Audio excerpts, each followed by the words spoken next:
Hello there, and welcome to the Sleeping Physicist.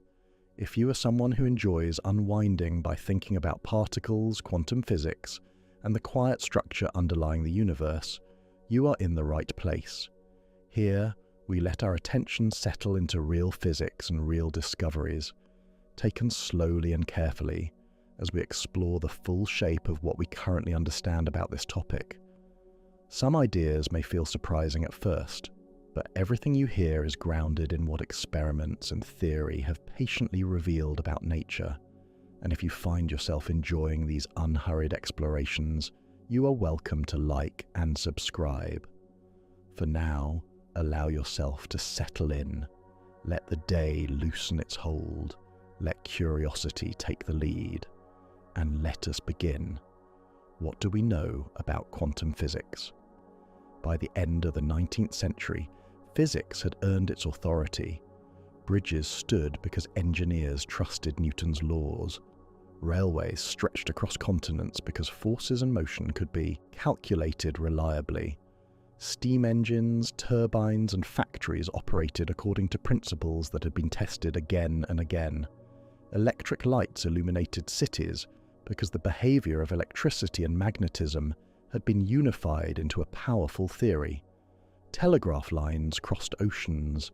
Generators hummed steadily. The equations describing electric and magnetic fields worked with remarkable precision. The planets moved exactly where predicted. Cannonballs followed predictable arcs. Waves of light interfered and diffracted exactly as mathematics described. Classical physics was not speculation. It was infrastructure. It built machines, it guided architecture, it powered industry. It predicted celestial motion with stunning accuracy. To many physicists, the structure of the universe seemed largely understood. There were details to refine, but the foundations appeared secure. Matter was made of particles with definite positions and motions. Energy flowed continuously. Light was a wave. Forces acted predictably. Nature seemed smooth and deterministic. And then small cracks began to appear, not in bridges, not in engines, not in planetary motion.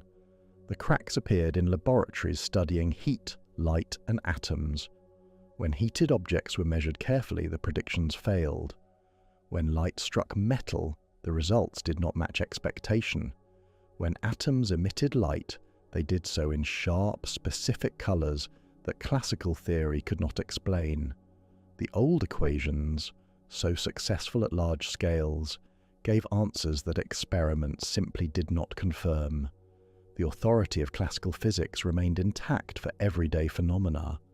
Bridges did not collapse, engines did not stop working, but at microscopic scales, something was different. The structure that governed large systems was not fully describing the behavior of the small. And it was within those small discrepancies that quantum physics began to form. The first stable insight of our journey is this: classical physics is extraordinarily successful for large systems, but at microscopic scales, its smooth and continuous picture of nature begins to break down, and that is where a new structure had to emerge. In laboratories across Europe, physicists studied a very ordinary phenomenon. When an object is heated, it glows. A piece of iron placed in a flame turns red. Increase the heat, and it becomes orange, then white. The color shifts in a predictable way as temperature rises. Classical physics had a clear explanation. Heat causes charged particles inside matter to vibrate. Vibrating charges produce electromagnetic waves. The hotter the object, the more energy it radiates. Using the well-established equations of electromagnetism and thermodynamics, physicists calculated exactly how much radiation should be emitted at each frequency of light. At low frequencies, the calculations agreed with experiment, but at high frequencies, the prediction became absurd. The equations indicated that as frequency increased, the emitted energy should increase without limit. The curve rose higher and higher, diverging toward infinity. If this were true, Even a modestly warm object would release an infinite amount of energy in the ultraviolet range. But no such explosion occurred. Real heated objects produced a smooth curve. The radiation increased to a peak, then declined at higher frequencies. The energy remained finite and well-behaved. The mathematics of classical physics was clear. The experiments were also clear. They did not agree. This was not a technological failure. It was not measurement error. The discrepancy persisted across laboratories and instruments. The smooth, continuous picture of energy exchange was producing infinite results where nature produced finite ones. The problem came to be known informally as the ultraviolet catastrophe. But the catastrophe was not physical. It was theoretical. Nature remained calm. The theory did not. The resolution required a single structural adjustment. Energy, it was proposed, cannot be emitted or absorbed in arbitrary amounts. Instead, it is exchanged in discrete packets. The size of each packet depends on the frequency of the radiation. With that one constraint inserted into the calculation, the infinite divergence vanished. The predicted curve matched experiment exactly. Nothing in the furnace changed. Nothing in the glow of iron altered its appearance. But the conceptual structure beneath it shifted. Energy was no longer infinitely divisible at microscopic scales. It came in fixed units. This was not yet a complete theory. It was a modification introduced to repair a mismatch. But it marked the first moment when the continuous authority of classical physics yielded to a granular reality underneath. The second stable insight of our journey is this. At microscopic scales, energy is exchanged in discrete amounts, not in a smooth continuum. And from this constraint, a new framework would steadily grow. Physicists could have treated the quantization of energy as a mathematical convenience. Perhaps it was simply a clever adjustment that happened to fix one troublesome calculation. But nature did not allow the idea to remain isolated. A new experiment began to draw attention. It involved shining light onto a clean metal surface and observing what happened to the electrons inside that metal. When light struck the surface, electrons were ejected.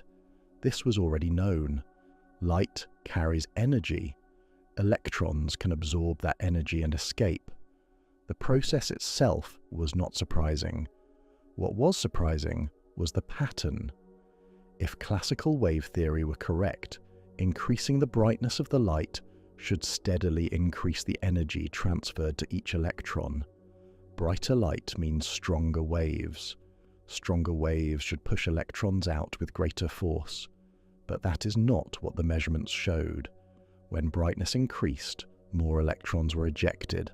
The number changed. But the energy carried by each individual electron did not increase at all. Instead, the energy of each electron depended only on the color of the light. Red light, even when very bright, sometimes failed to eject electrons entirely. Blue light, even when dim, immediately knocked them free. There was no gradual build-up of energy over time, no delay while the electron absorbed wave energy. The response was immediate and sharply defined. This behavior did not fit a continuous wave description. It did, however, fit naturally with the new idea that energy comes in discrete packets. If light itself were composed of individual quanta, each carrying a specific amount of energy determined by its color, then the behavior became orderly. Brightness would correspond to the number of quanta arriving. Color would determine how much energy each quantum carried. An electron would absorb one quantum at a time. If that quantum carried enough energy to overcome the binding within the metal, the electron would escape. If it did not, no amount of additional brightness could compensate. With this simple structural change, the puzzling data became coherent. Light, long understood as a smooth electromagnetic wave, also behaved as if it were made of discrete energy packets. This did not erase its wave behavior. Interference and diffraction still occurred, but it added a new layer to its identity. The stable insight emerging here is clear. Light carries energy in discrete quanta, and its interaction with matter reflects that granularity. The continuous wave description remains useful, but it is no longer sufficient on its own.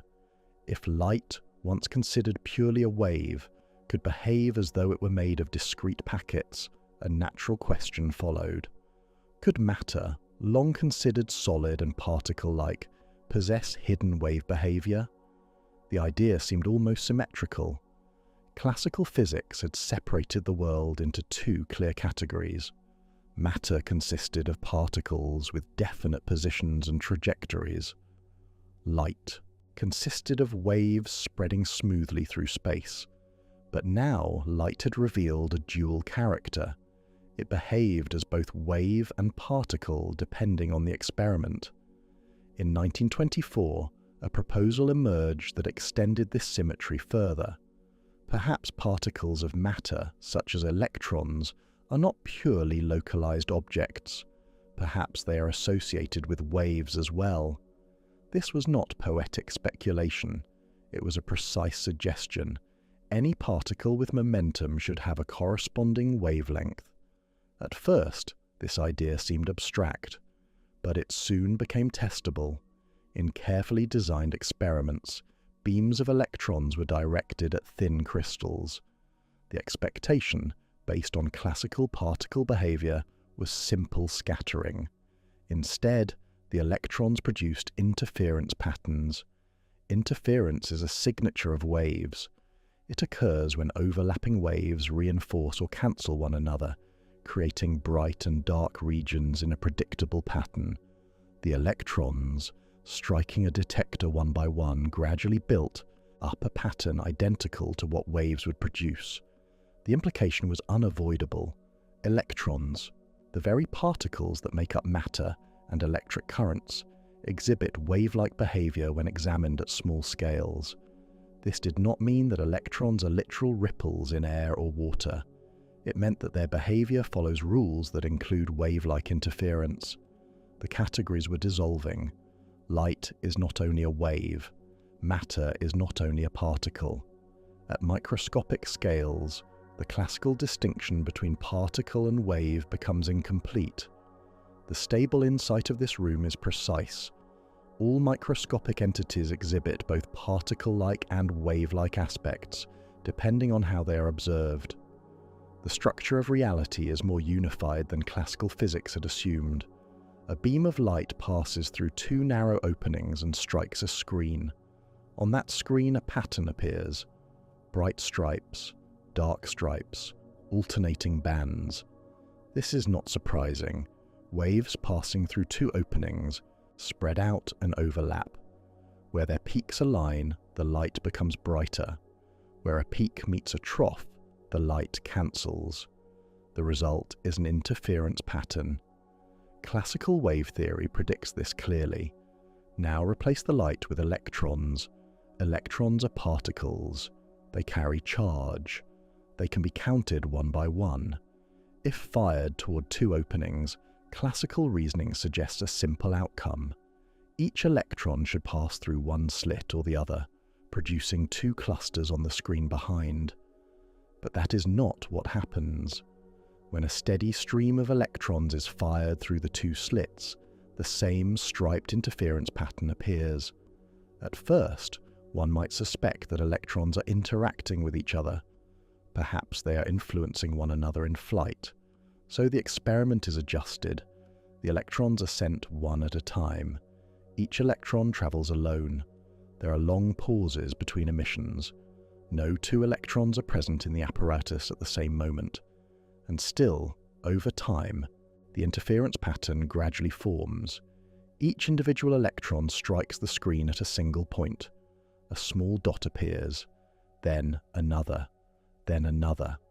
But as the dots accumulate, they arrange themselves into the same alternating bright and dark bands that waves produce. It is as though each electron passes through both slits in some distributed manner, interfering with itself before arriving at the screen. Yet when detected, it always appears as a single localized impact. If a detector is placed at the slits to determine which opening the electron passes through, the interference pattern disappears. The result becomes two simple clusters, as classical particles would produce. The act of measuring the path changes the outcome. This experiment does not suggest that electrons are indecisive. It suggests that the classical idea of a definite path between emission and detection is incomplete. At microscopic scales, the behavior of matter includes interference effects characteristic of waves, but the outcomes of measurements remain discrete and localized. The stable insight of this room is this: quantum entities do not travel along single, well-defined classical paths. Their behavior is governed by wave-like interference, even when detected as individual particles. The structure of motion at small scales is fundamentally different from everyday intuition. After the double-slit experiment, a deeper question emerged. If electrons behave like waves spread across space, how precisely can their position and motion be known at the same time? In classical physics, this question has a simple answer. With sufficiently careful measurement, both position and velocity can be determined as accurately as desired. Any uncertainty is due to imperfect instruments, but experiments at microscopic scales revealed a different structure. When physicists attempted to measure the exact position of an electron, they found that the act of localizing it inevitably disturbed its motion. When they measured its motion very precisely, its position became less sharply defined. At first glance, this seemed like a technical limitation. Measuring tiny objects often requires interacting with them, and interaction can disturb what is being measured. But further analysis showed that this was not merely a practical inconvenience.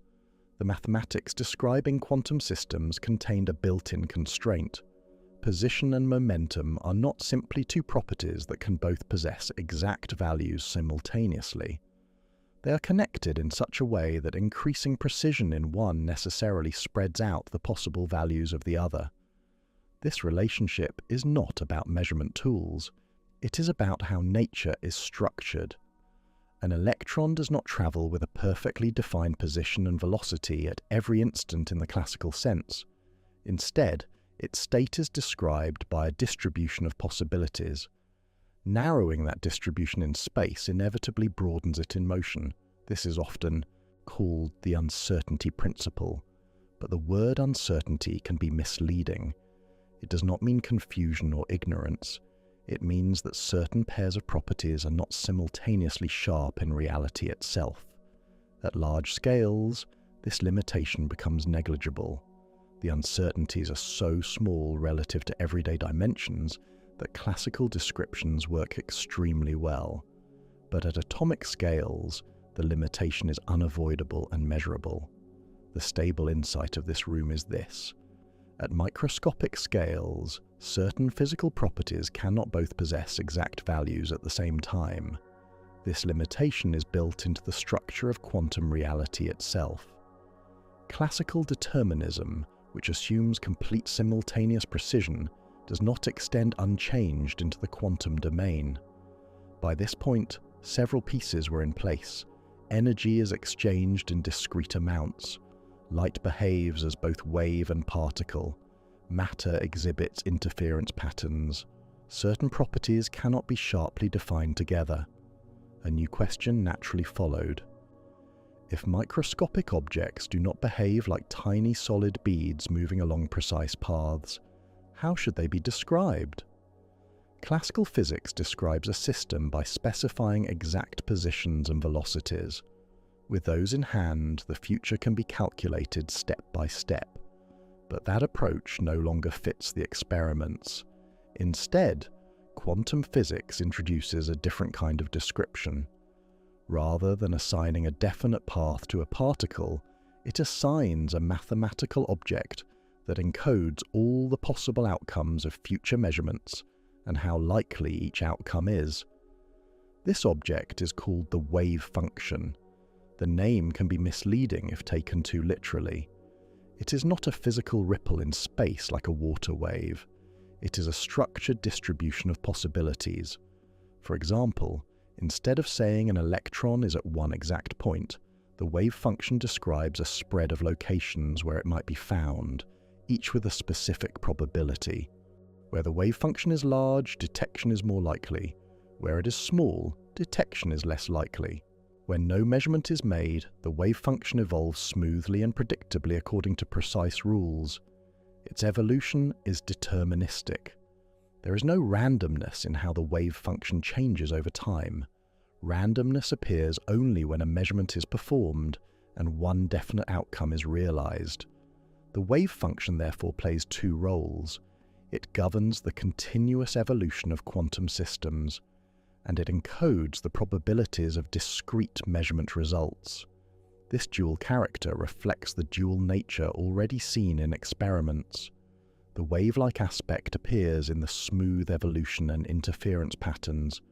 The particle-like aspect appears in the discrete detection events. At large scales, the wave function of macroscopic objects becomes so sharply peaked that classical descriptions emerge naturally. The spread of possibilities becomes negligible compared to everyday distances, but at atomic scales, the spread cannot be ignored. The stable insight of this room is this: quantum systems are not described by definite classical trajectories. They are described by a wave function that encodes structured possibilities and their probabilities. This new form of description is the central tool of quantum physics, and from it, the rest of the theory unfolds with remarkable coherence. With the wave function now in place as our central description, its implications begin to unfold naturally.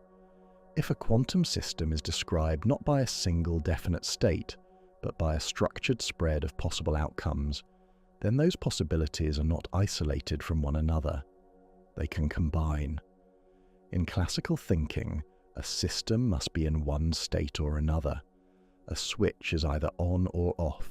A particle is either here or there. Quantum physics introduces a different structure. The wave function allows combinations of allowed states. If an electron can occupy position A and position B, the theory does not require it to choose one immediately. Instead, the wave function can include both possibilities simultaneously in a precise mathematical combination. This is called superposition. The word does not mean confusion. It does not mean that the particle is physically split into pieces. It means that the full description includes multiple allowed configurations at once, and their effects can overlap. The double-slit experiment already hinted at this. An electron traveling toward two slits is not described as passing strictly through one or the other. Its wave function includes contributions from both paths. These contributions interfere with one another, strengthening some outcomes and weakening others. The interference pattern is not produced by the electron dividing into fragments. It is produced by the superposition of possible paths within its wave function. Superposition is therefore not an additional rule layered on top of quantum theory. It is a direct consequence of how the wave function behaves. When no measurement is made to force a definite outcome, the system evolves as a combination of all allowed states. When a measurement occurs, one outcome is realized. At large scales, superpositions become extremely fragile. Interactions with the surrounding environment rapidly suppress visible interference effects. As a result, everyday objects appear to occupy single, definite states. But at microscopic scales, superposition is not rare or exotic. It is the normal condition of quantum systems. The stable insight of this room is this: quantum systems can exist in precise combinations of multiple allowed states simultaneously, and these combinations produce measurable interference effects. Superposition is not speculation. It is the structural core behind quantum behavior. By now, the structure is clear. A quantum system is described by a wave function. That wave function evolves smoothly. It can exist in superpositions of multiple allowed states. And yet, whenever a measurement is made, only one definite outcome is observed. This is not an occasional feature, it is universal. In the double-slit experiment, the electron's wave function spreads across both slits and interferes with itself. But when it strikes the screen, it appears at one specific location. In the photoelectric effect, light behaves as a spread-out electromagnetic wave, but energy arrives in discrete packets that eject individual electrons. The wave-like description governs the evolution. The particle-like outcome appears in detection.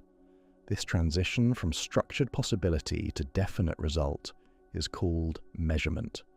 Importantly, measurement does not require a conscious observer. It requires interaction. When a quantum system interacts strongly with another system, such as a detector, the combined system evolves into a state where one outcome becomes effectively realized.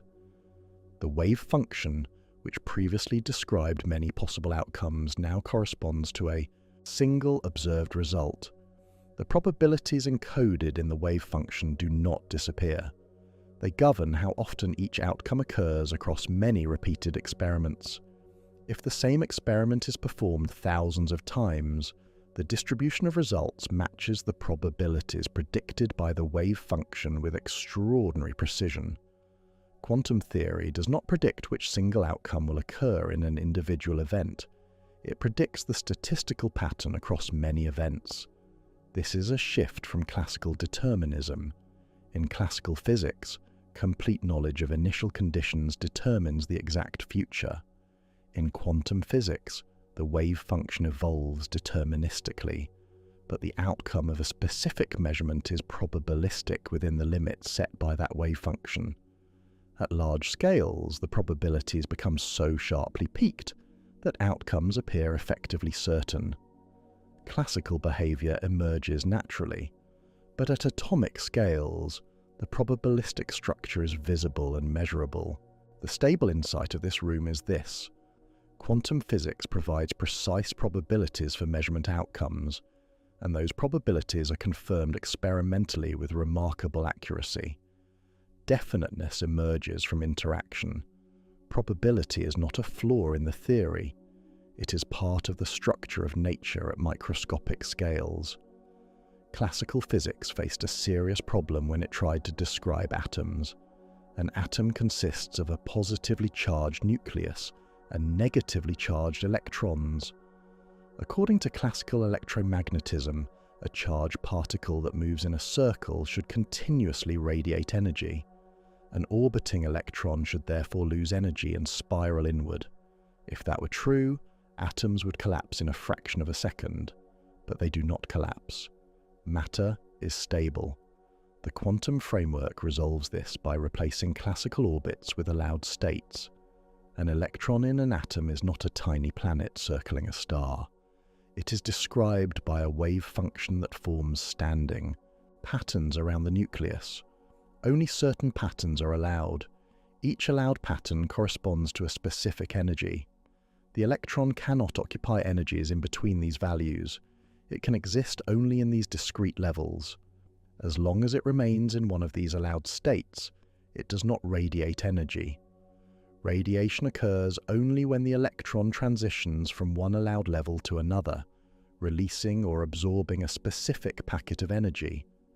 This explains why atoms emit light at precise colors rather than a continuous spread. The stability of matter is therefore not mechanical, it is structural.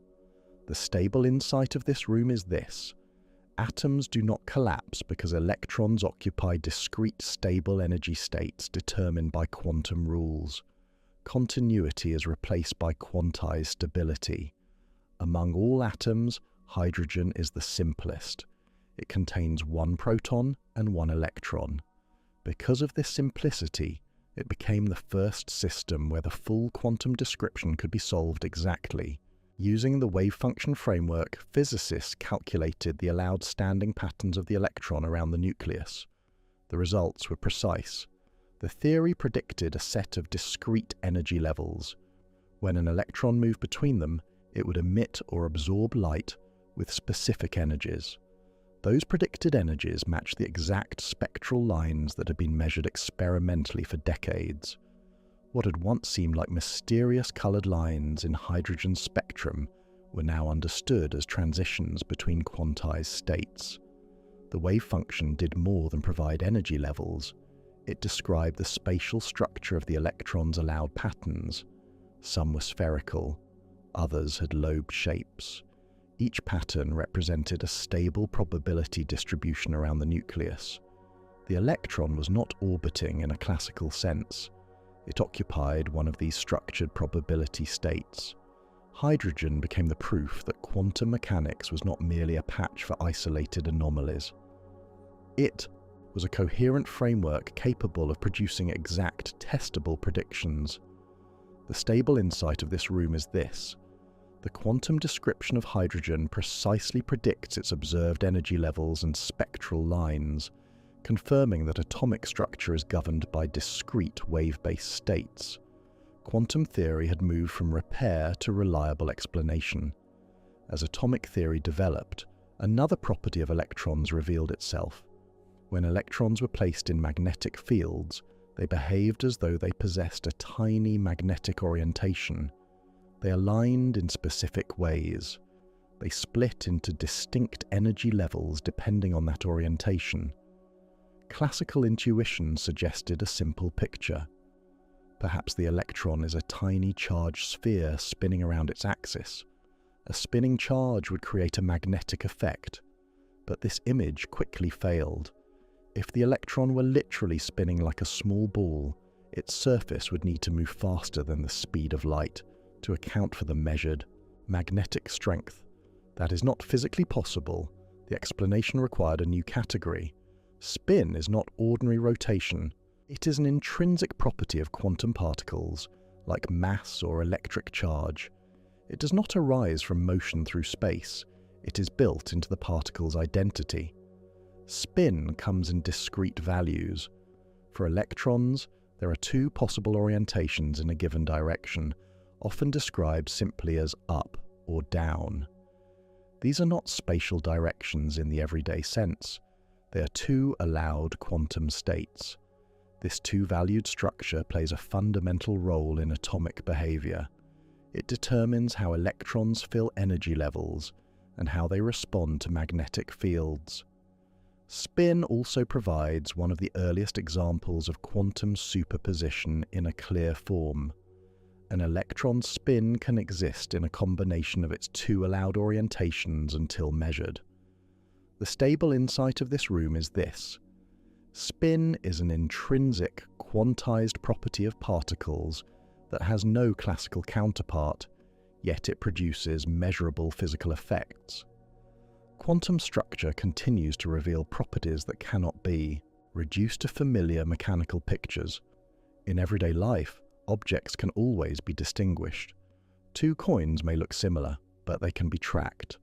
One can be scratched, the other polished. Their histories differ. Classical physics treats particles in the same way. Even if two particles have identical mass and charge, they are still considered separate individuals. In principle, one could label them and follow their paths. Quantum physics removes this possibility. Two electrons are not merely similar, they are fundamentally indistinguishable. If two electrons exchange places, nothing observable changes. There is no hidden marker that tracks which is which. The combined wave function describing them remains physically the same. This indistinguishability is not a practical limitation. It is built into the mathematical structure of the theory. Because of this, quantum systems containing multiple identical particles must be described collectively. The total wave function must reflect the fact that swapping particles does not produce a new physical state. This requirement leads to two distinct categories of particles. Some particles can share the same quantum state freely. Their combined wave function remains unchanged when exchanged. Others respond differently. When two of them are exchanged, the wave function changes sign. This subtle difference produces powerful consequences. Electrons belong to the second category. The stable insight of this room is this: identical quantum particles are fundamentally indistinguishable, and this indistinguishability shapes how multiple particle systems behave. What seems like a small symmetry condition becomes one of the deepest organizing principles of matter. Once it became clear that identical quantum particles cannot be labeled, a deeper pattern emerged. When many identical particles occupy a system, their collective behavior depends on how their shared wave function responds to exchange. There are only two consistent possibilities. In the first case, exchanging two particles leaves the wave function unchanged. These particles are called bosons. They are allowed to share the same quantum state without restriction. Photons belong to this category. Many photons can occupy the same state of light. This is what makes lasers possible, where vast numbers of photons move in coordinated patterns. In the second case, exchanging two particles introduces a sign change in the wave function. These particles are called fermions. Electrons are fermions. For fermions, an important rule follows. Two identical fermions cannot occupy the same quantum state simultaneously. If they attempted to do so, the wave function would cancel itself.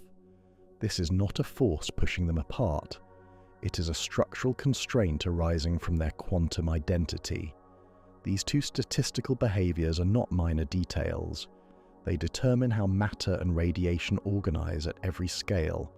Bosons can accumulate. Fermions must arrange themselves into layered structures. The stable insight of this room is this.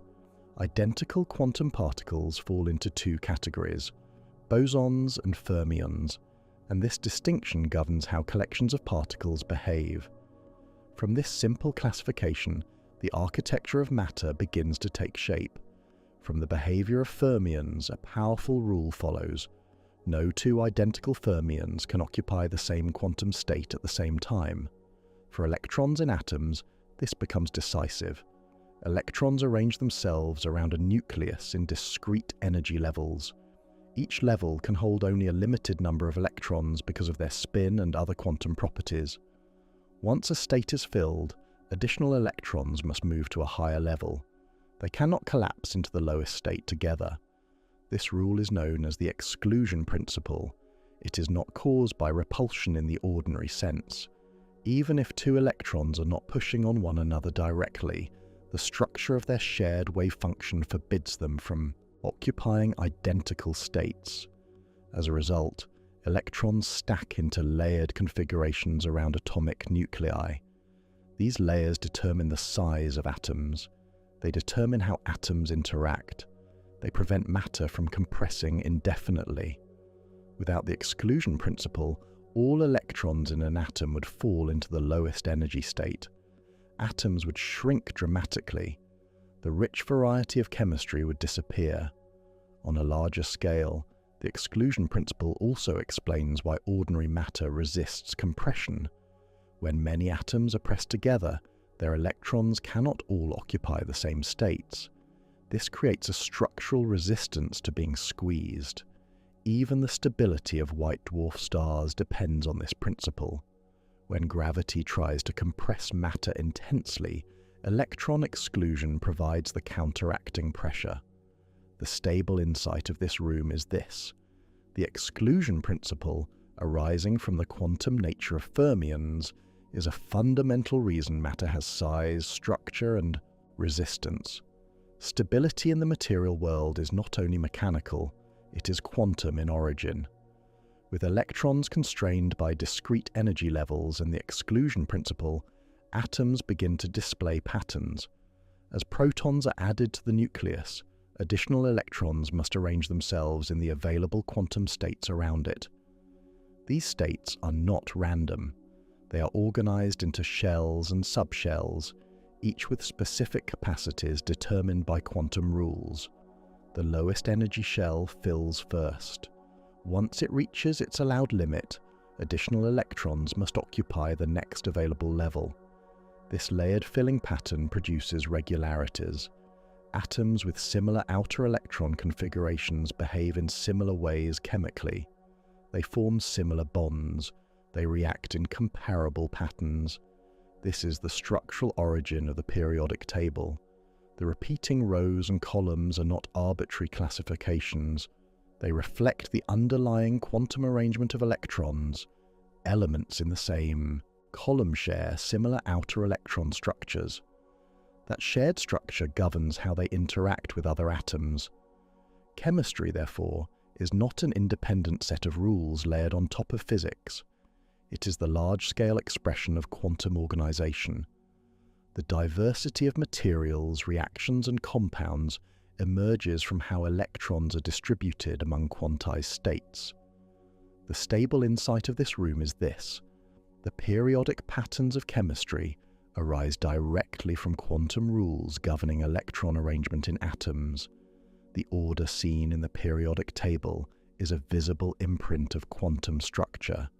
Atoms do not exist only in isolation. They approach one another, they interact, they form molecules. Classically, one might imagine atoms bonding through simple attraction between charges. Positive and negative charges pull toward each other, settling into stable arrangements.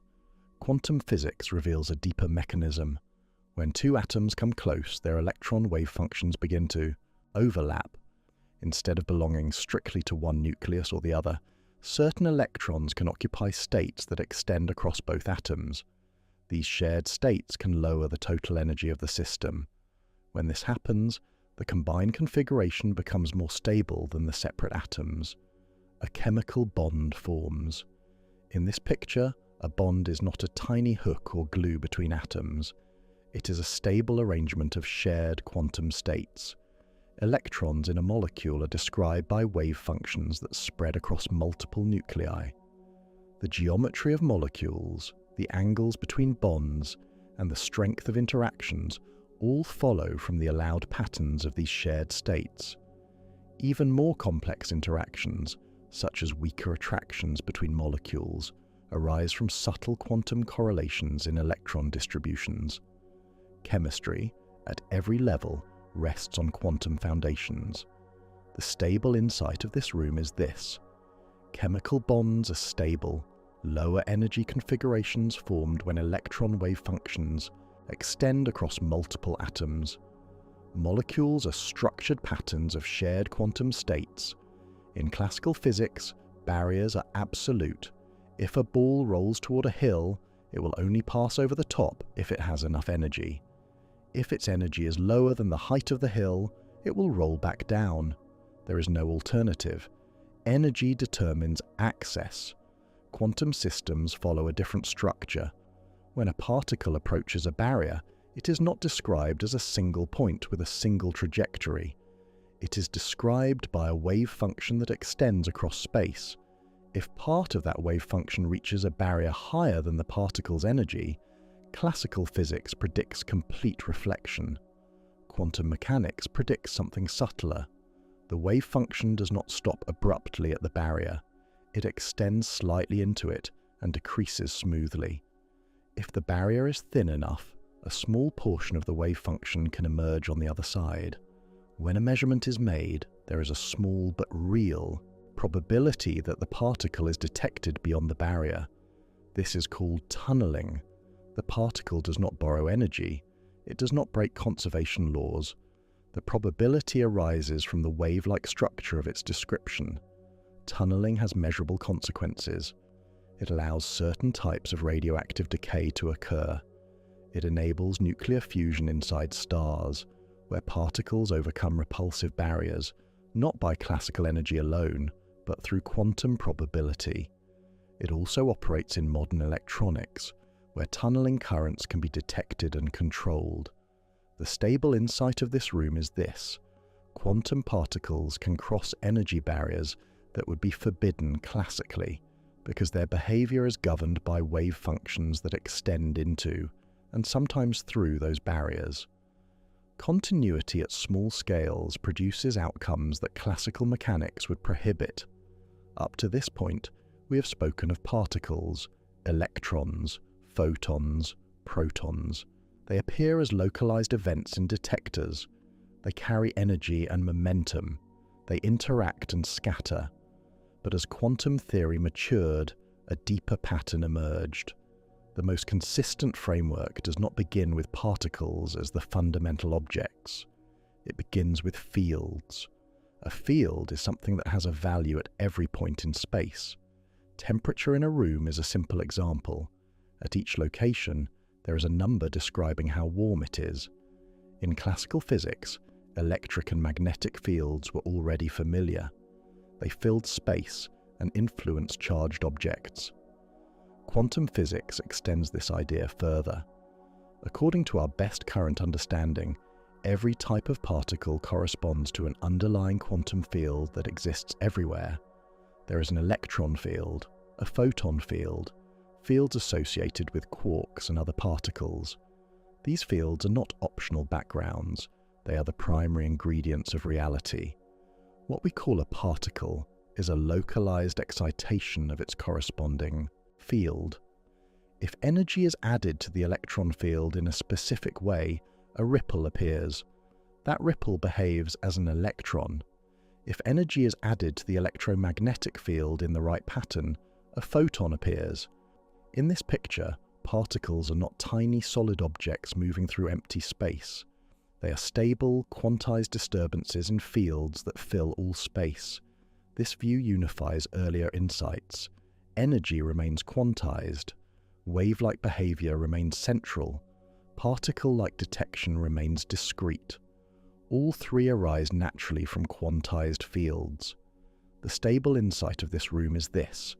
At the deepest level currently known, the universe is composed of quantum fields, and particles are localized excitations of those fields. The structure beneath matter and radiation is continuous in space, yet quantized in energy. If fields are fundamental, an immediate question follows. Why do we observe discrete particles rather than smooth, continuous disturbances? In a classical field, such as a water surface, ripples can have any size. Energy can vary continuously. Nothing restricts the amplitude to fixed amounts. Quantum fields behave differently. When the rules of quantum mechanics are applied to a field, the allowed energy states of that field become quantized. The field cannot possess arbitrary amounts of excitation. It can increase or decrease only in discrete steps. Each step corresponds to what we observe as one particle. Adding energy to the electromagnetic field increases its excitation by one quantum. That quantum appears in detectors as a photon. Removing one quantum lowers the field's energy by a fixed amount. In this way, the particle picture emerges naturally from the quantized field structure. The wave-like behavior we observed earlier now has a deeper explanation. Fields extend throughout space, and their excitations obey wave equations. The particle-like behavior also has a clear origin. Energy exchanges occur in discrete units because the allowed field excitations are quantized. This framework also explains why identical particles are truly indistinguishable. Two electrons are not separate objects manufactured independently. They are identical excitations of the same underlying field. The stable insight of this room is this.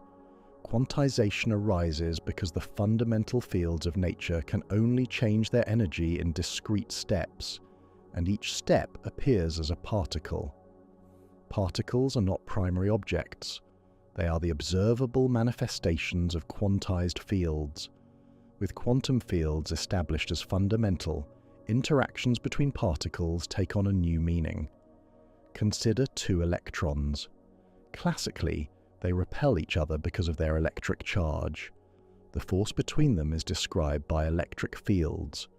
In the quantum field picture, this interaction is understood through the electromagnetic field.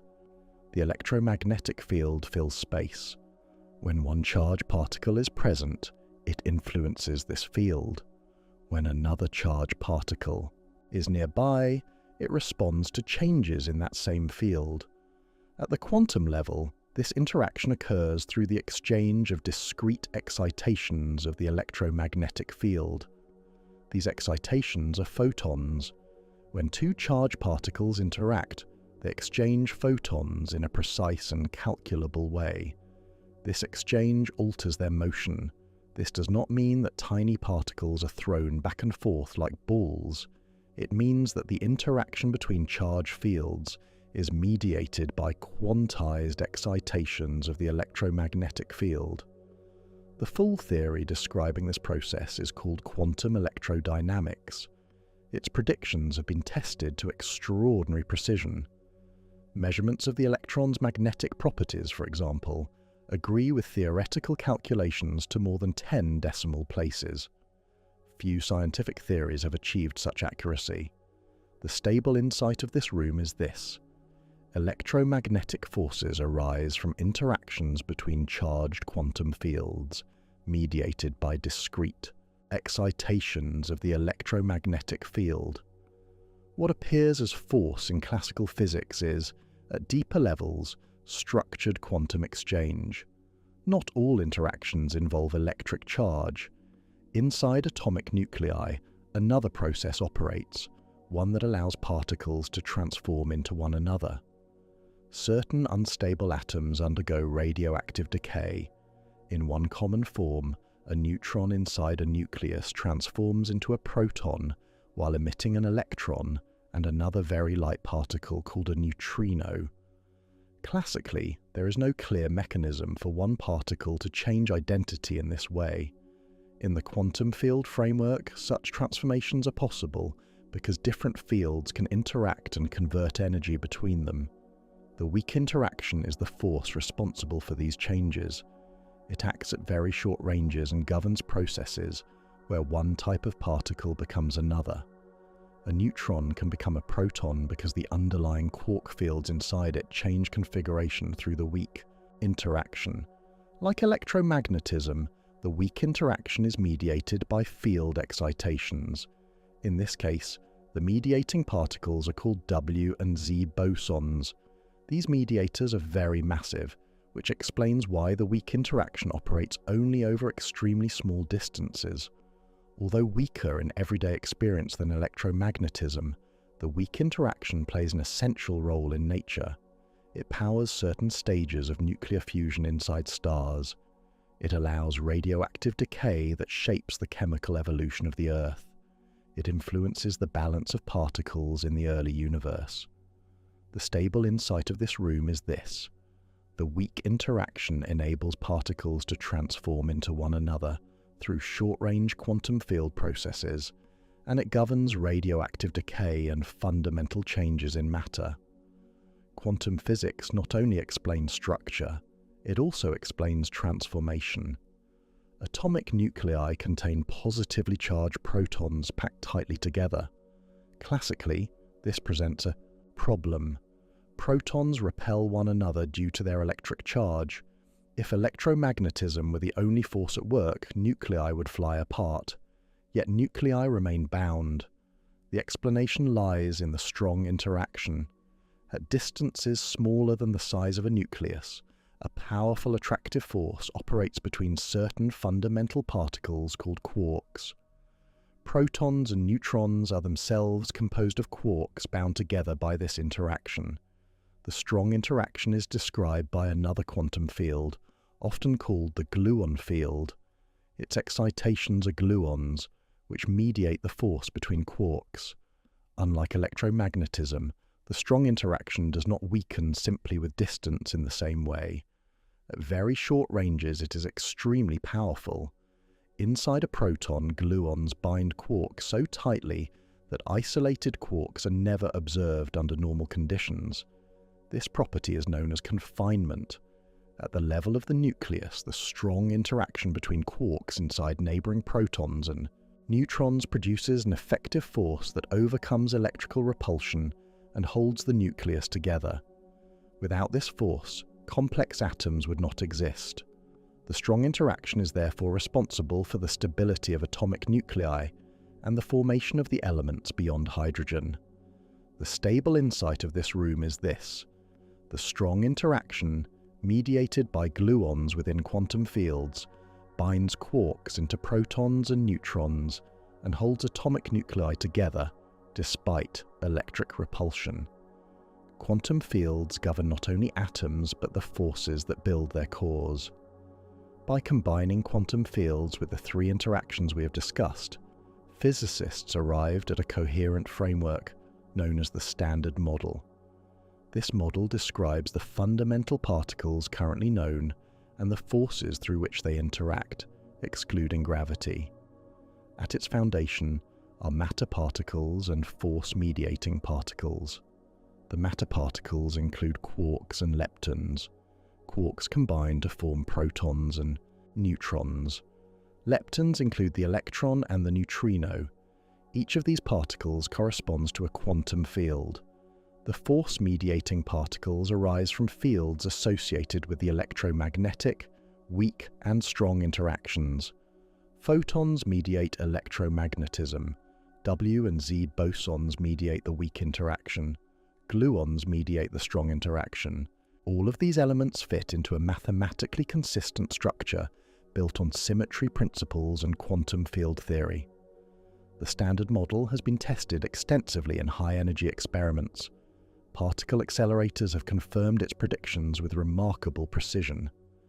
The discovery of the Higgs boson, for example, completed a major component of the model by confirming the mechanism through which certain particles acquire mass. Despite its complexity, the underlying idea is clear. All known matter and 3 of the 4 fundamental forces can be described as interactions among a small set of quantum fields. The stable insight of this room is this: the Standard Model unifies known fundamental particles and 3 fundamental forces within a single quantum field framework, accurately describing a vast range of observed phenomena. It represents the most complete description of microscopic physics currently available. As the Standard Model was developed, physicists noticed a guiding principle beneath its structure. Certain transformations can be applied to the equations describing quantum fields without changing the observable predictions. These invariances are called symmetries. A simple example comes from space itself. If an experiment is performed today or tomorrow, the fundamental laws remain the same. If it is performed here or a few meters away, the laws are unchanged. If it is rotated in space, the outcomes follow the same rules. From these symmetries arise conservation laws. Because the laws of physics do not depend on the exact time at which an experiment occurs, energy is conserved. Because they do not depend on location, momentum is conserved. Because they do not depend on orientation, angular momentum is conserved. This deep connection between symmetry and conservation is not accidental. It is built into the mathematical structure of physical law. In quantum field theory, additional internal symmetries govern the interactions between fields. These symmetries determine the types of forces that can exist and the properties of the particles involved. For example, the electromagnetic interaction arises from a specific symmetry of the underlying fields. The strong and weak interactions arise from others. Symmetry, therefore, is not merely aesthetic, it is structural. The stable insight of this room is this: conservation laws arise from fundamental symmetries in the underlying quantum field framework, and these symmetries determine the forms of the fundamental interactions. Order in nature reflects invariance at a deeper level. When 2 quantum systems interact and then move apart, their shared description can remain connected. This connection is called entanglement. To understand it, consider 2 particles created together in a way that links one of their properties, such as spin. Suppose their total spin must add to 0. If one particle is later measured and found to have spin up, the other must be down. Classically, this might suggest that each particle carried a hidden instruction from the start. Quantum physics describes something different. Before measurement, the pair is not in a state where one particle has a definite value and the other has the opposite. Instead, the 2 particles are described by a single joint wave function that includes both possibilities simultaneously. The system is in a superposition of correlated states. When one particle is measured, a definite outcome appears. Instantly, the description of the other particle reflects the correlated result, no matter how far apart they are. This does not transmit usable information faster than light. The outcomes remain probabilistic, and no signal can be controlled through this effect. But the correlations cannot be explained by classical hidden variables that assign predetermined values to each particle independently. Experiments testing these correlations have repeatedly confirmed the quantum predictions. Entanglement shows that quantum systems cannot always be described as separate, independent pieces once they have interacted. The stable insight of this room is this: entangled systems are described by a shared quantum state whose correlations cannot be reduced to independent classical properties, even when the systems are spatially separated. Quantum structure extends across systems in ways that classical intuition does not anticipate. Entanglement raised a serious question. Could the unusual correlations predicted by quantum theory be explained by hidden classical variables that we simply do not yet know? Perhaps each particle carries predetermined instructions set at the moment of separation. If so, the correlations observed in experiments would reflect those hidden properties rather than a fundamentally quantum connection. In the 1960s, a physicist named John Bell derived a set of inequalities that any theory based on local hidden variables must satisfy. These inequalities place mathematical limits on how strongly separated systems can be correlated if their properties are determined independently at the source. Quantum theory predicts correlations that violate those limits. This made the question experimentally testable. Experiments were designed in which pairs of entangled particles were measured along different orientations, with the choice of measurement settings made independently and sometimes at the last possible moment. Again and again, the results violated Bell's inequalities. The correlations matched the predictions of quantum mechanics and exceeded what any local hidden variable theory could allow. These experiments did not show that information travels faster than light. They showed that the assumption of independent pre-existing properties is incompatible with observed reality. Entangled systems are not collections of separate parts carrying fixed values. They are unified quantum states whose correlations are stronger than classical separation permits. The stable insight of this room is this: experiments testing Bell's inequalities confirm that quantum entanglement cannot be explained by local hidden variables, demonstrating that the correlations predicted by quantum theory reflect genuine features of nature. Quantum structure is not a placeholder for ignorance, it is experimentally verified. Entanglement reveals that quantum systems can remain deeply connected. Superposition shows that multiple possibilities can coexist, yet the everyday world does not appear to behave this way. Tables do not sit in superpositions of locations. Objects do not display visible interference patterns.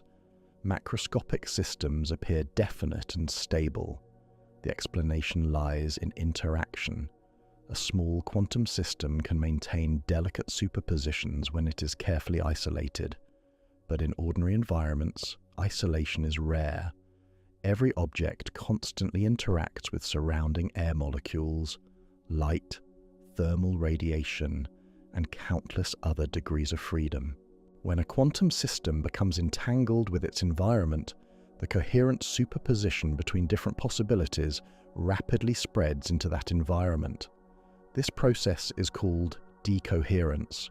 Decoherence does not select a single outcome by itself. Instead, it suppresses the observable interference between different components of a superposition. From the perspective of practical observation, the system behaves as though it has settled into one definite state. The larger the system, the faster decoherence occurs. For macroscopic objects, the timescale is extraordinarily short. Any delicate superposition becomes effectively unobservable almost instantly.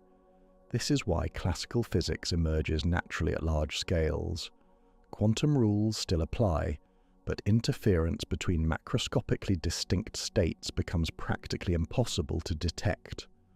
The stable insight of this room is this: decoherence explains why quantum superpositions are not visible in everyday life, as interaction with the environment rapidly suppresses observable interference at large scales. Classical stability is not separate from quantum physics. It is a large-scale consequence of it. In classical thinking, information is abstract. It can be written on paper, stored in memory, or encoded in electrical signals. But the physical medium carrying the information is often treated as secondary. Quantum physics changes this perspective. Information is always stored in physical systems, and because physical systems obey quantum rules, information does as well. The simplest unit of classical information is a bit. It can be either 0 or 1. The quantum analog is called a qubit. A qubit is not restricted to being only 0 or only 1. Because it is described by a wave function, it can exist in a superposition of both states simultaneously, with specific probabilities. When measured, the result is still either 0 or 1. But before measurement, the qubit state encodes a structured combination of both possibilities. Entanglement also plays a central role in quantum information. Two qubits can be entangled so that their states are correlated in ways that classical bits cannot replicate. This allows new forms of communication and computation that have no classical equivalent. Quantum information theory treats these features not as philosophical curiosities, but as usable resources. Interference becomes a tool, superposition becomes capacity, entanglement becomes connectivity. The stable insight of this room is this: information is physical, and when stored in quantum systems, it inherits the properties of superposition and entanglement, enabling fundamentally new ways of processing and transmitting data. Quantum theory does not only describe matter, it also governs information itself. If quantum systems can exist in superpositions and can become entangled, a natural question follows. Can these features be used deliberately? In classical computing, information is processed through bits that are either 0 or 1. Logical operations manipulate these definite states step by step. In quantum computing, the basic unit is the qubit. Because a qubit can exist in a superposition, a collection of qubits can represent many possible configurations at once. This does not mean that all answers are obtained simultaneously in a simple way. Measurement still produces a single outcome. The power arises from interference. Quantum algorithms are designed so that the wave function evolves in a way that strengthens the probability of correct answers and suppresses incorrect ones. Constructive and destructive interference guide the system toward useful results. Entanglement allows qubits to become correlated in ways that expand computational possibilities beyond classical limits. Certain problems, such as factoring large numbers or simulating complex quantum systems, can in principle be solved more efficiently on a quantum computer than on a classical one. Building stable quantum computers is technically difficult because superpositions are fragile and easily disrupted by environmental interaction. Nonetheless, small-scale quantum processors already exist and have demonstrated specific computational advantages. The stable insight of this room is this: quantum computing uses superposition, interference, and entanglement as computational resources, enabling new forms of problem-solving beyond classical approaches. Quantum theory not only describes computation, it expands what computation can be. Most quantum effects are easiest to observe in tiny, isolated systems, but under certain conditions, quantum behavior can extend to macroscopic scales. Superconductivity is one such example. When certain materials are cooled to very low temperatures, their electrical resistance suddenly drops to 0. Electric current can flow indefinitely without losing energy. Classically, resistance arises because moving electrons scatter off atoms inside a material. Collisions disrupt motion and convert energy into heat. In a superconductor, something different occurs. Electrons begin to move in coordinated pairs. These pairs are not bound in the usual chemical sense. They arise from subtle interactions within the material that allow electrons to form correlated states. Once paired, the electrons behave collectively as a single quantum system described by a shared wave function. Because this collective state is coherent across large distances, scattering that would normally disrupt individual electrons no longer produces resistance in the same way. The electrical current flows as a unified quantum state. Superconductors also expel magnetic fields from their interior, a phenomenon that further confirms the presence of large-scale quantum coherence. Superconductivity demonstrates that quantum principles are not confined to the microscopic. Under the right conditions, macroscopic systems can enter ordered quantum states that exhibit behaviors impossible in classical physics. The stable insight of this room is this: superconductivity is a macroscopic quantum phenomenon in which electrons form coherent collective states, allowing electrical current to flow without resistance. Quantum order can extend beyond atoms when conditions permit. Light emitted from ordinary sources, such as a bulb or the sun, consists of many atoms radiating independently. The waves they produce have random phases and directions. A laser operates differently. Inside a laser material, atoms are first excited into higher energy states.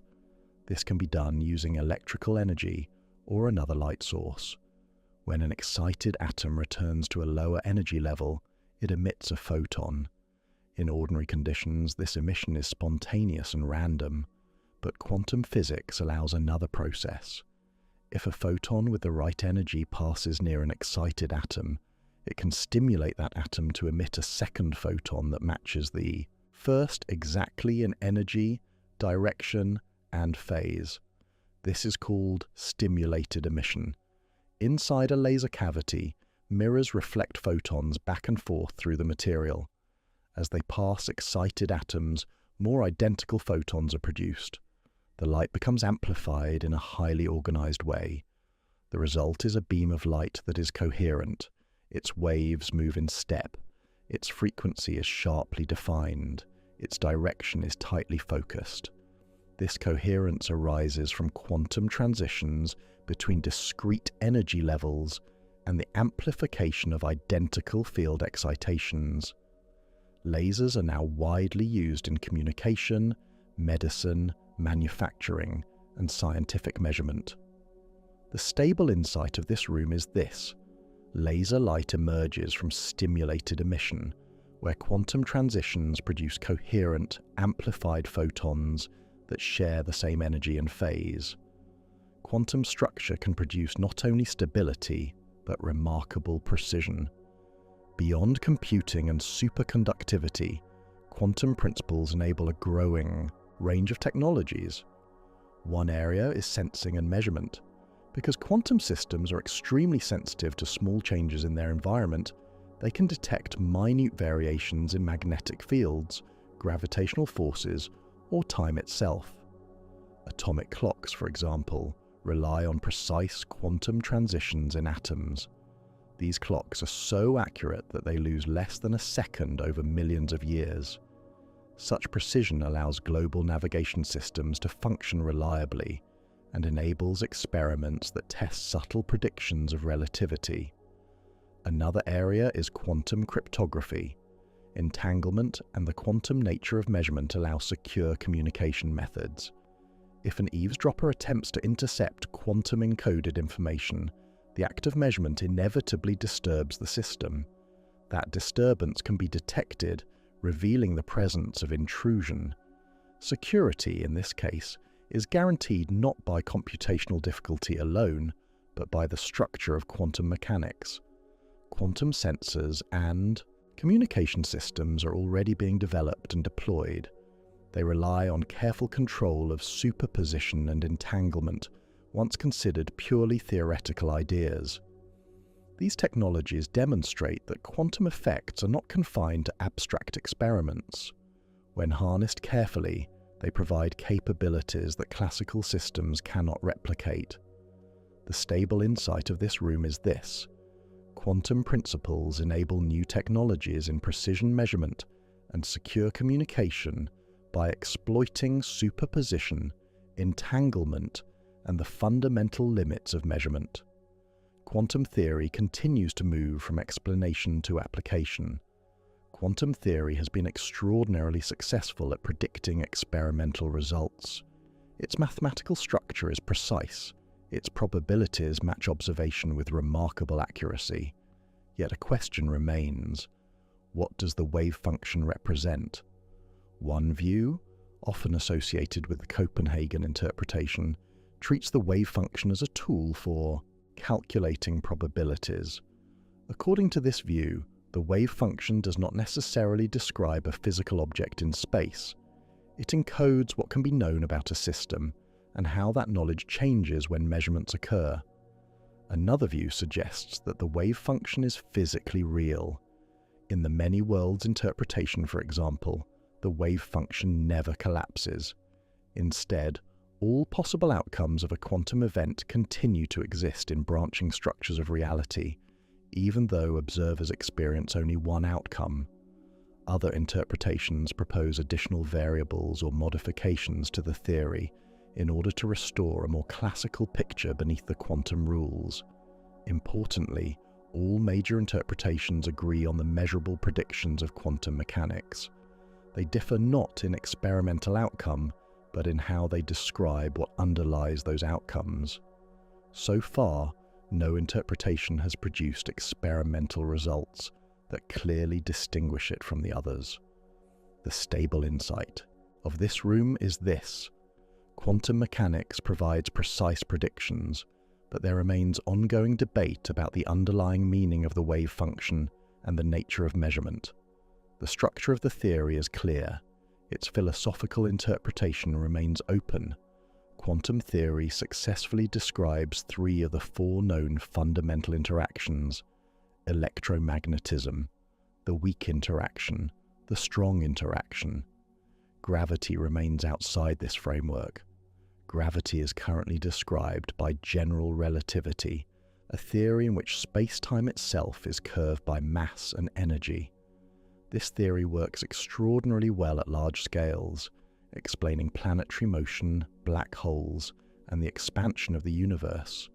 Quantum theory, by contrast, describes forces as interactions between quantized fields within space-time. When physicists attempt to apply standard quantum field methods directly to gravity, mathematical difficulties arise. The resulting equations produce infinities that cannot be handled in the same way as in other forces. At everyday scales, this conflict does not cause practical problems. Gravity is extremely weak compared to other forces at microscopic distances, but at extremely high energies, such as those that existed shortly after the beginning of the universe, both quantum effects and strong gravitational effects would have been significant simultaneously. In those regimes, our current theories are incomplete. Several approaches are being explored. Some attempt to quantize gravity directly. Others propose new underlying structures, such as strings or discrete space-time elements. So far, no experimental evidence has definitively confirmed a complete quantum theory of gravity. The stable insight of this room is this: quantum mechanics and general relativity are each highly successful within their domains, but a fully unified theory that consistently combines quantum physics with gravity has not yet been experimentally confirmed. Our understanding remains powerful, but not yet complete. Quantum physics has transformed our understanding of matter, radiation, and information. It explains atomic structure. It accounts for chemical bonding. It describes three fundamental forces through quantum fields. It predicts experimental results with extraordinary precision. And yet, questions remain. The measurement problem is still debated. While decoherence explains why interference becomes unobservable at large scales, The precise nature of outcome selection continues to invite discussion. The unification of quantum mechanics with gravity remains incomplete. We do not yet possess experimentally confirmed knowledge of how space-time behaves at the smallest scales. Dark matter and dark energy, which dominate the mass-energy content of the universe, are not explained by the Standard Model. Their quantum nature, if any, is still unknown. Even within quantum theory itself, there are open areas. Why does nature choose the specific set of particles and parameters found in the Standard Model? Could deeper symmetries exist? Are there undiscovered fields? These are not failures of the theory. They are boundaries. Within its tested domain, quantum physics is one of the most accurate frameworks ever constructed. Beyond that domain, exploration continues. The structure we have walked through remains firm. Energy is quantized. Fields are fundamental. Particles are excitations. Interactions arise from symmetry. Superposition and entanglement are real. Classical stability emerges from quantum rules at scale. The universe at its smallest levels is not chaotic. It is governed by precise mathematical structure that has been measured, tested, and applied. What remains unknown does not diminish what is known. It defines the frontier. And so, we arrive at a steady conclusion. Quantum physics is not a collection of strange curiosities. It is a coherent, experimentally confirmed framework describing how the microscopic world operates, how matter gains structure, how forces arise, how information behaves, and how stability emerges from underlying probability. The world we experience every day is built upon this quiet architecture, and within that architecture, order persists.